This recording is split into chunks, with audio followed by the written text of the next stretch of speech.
Hello everyone, this is Gajanand and you are watching Take Rudransi. In this tutorial, we will understand when to use get and post method. If you are new in a programming, you don't know how to use get and post method. So this video will help you a lot, so you don't need to worry about it. So let's get started. Let's understand first get method, right? So this is a form, right? And this is the input field and this is a submit button, right? And let's see in a browser, you can see this is the input field and this is a submit button, right? So I'm using a get, right? Get method. Let's put it method, it's a get, right? So whatever I'm typing it here, suppose I'm typing my name Gazanan as submit, you can see my name are showing in a browser URL, right? So you can see this is a get method, right? And when you use a post method, right, let's put it post, right? And let's remove this one and hit enter. And now I'm typing my name again, Gazanan, and put it submit. So now you're not able to see my name in URL, right? It means you should understand what is a get and post, right?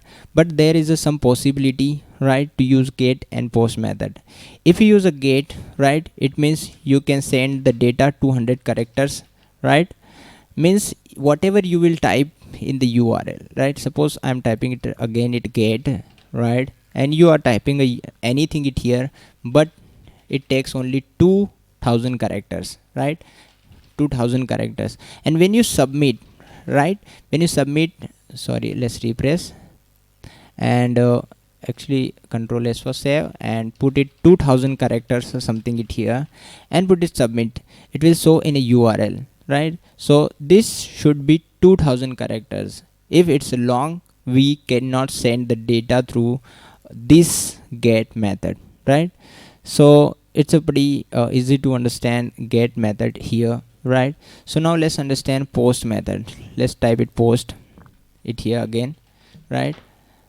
And put it let's remove this one and type anything.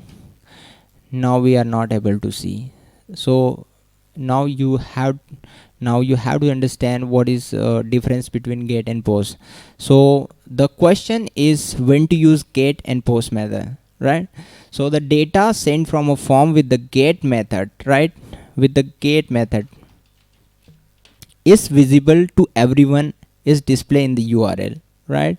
It's a display in the URL when you use get method, right? And get method also has a limits of the amount of the data to send, approximately 2000 characters, right? So that is a get method. So now you have understood when to use get, right? And also using a get method, a variable are displayed in the URL. It is possible to bookmark the page, right?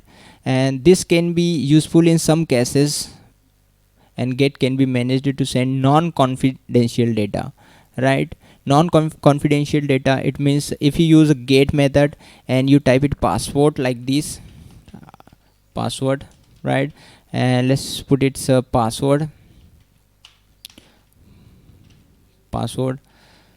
control S for save, and you are using a get method, right? And you are typing a password. Suppose I'm typing a password, suppose 123 and any characters it here, and when I submit, the password will be visible in URL. So it's not good, right? It's not good. Okay, so don't use get method when you use an confidential data, right? When it's a unconfidential data, non-confidential data, use a get, right? And if your data, if your input, right, is confidential, so you have to use a post method, right? Post method, right? So pretty much we have understood get and post method it here. If you have any questions and doubt, please let me know what you think about this. So by the way, thanks for watching, and please subscribe my channel. Thanks, bye, take care, have a nice day.